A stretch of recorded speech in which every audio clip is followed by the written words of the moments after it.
Bannange lipstick y'abakazi abalina emimwa emitono bano abakazi abalina emimwa eminene badde nteesa bagezeko Sadolin Paints. Mukazi wange abadde abba ssente za maama we nampa ntandike business. Kati natandika business kati nagaggawala. Kati saawa zino ngamba muwase naye nze mugambye nze siwasa ababbi.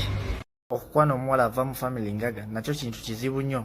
Kati omuyita waka spending a night naawe atandika okubuuza where's your bedroom sandals, where's your extra toothpaste, where's your simanyi skin gel, where's what. Kyokka nze musajja wattu kiro ne bakamusaatiza Airtel ne saatiza Royco ambuuza batya ebintu byebyo byonna. Abasajja Bannayuganda babeera wano nga baagala kukwana omukazi anyirira, omukazi brown omunyankola alina figa naye nga talina ssente.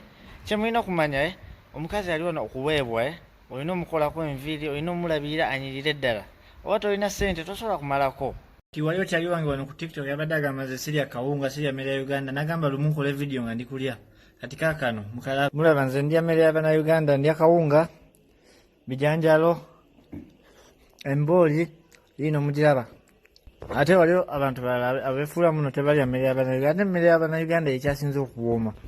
Yali alowooza mulimba, nze simulimbangako.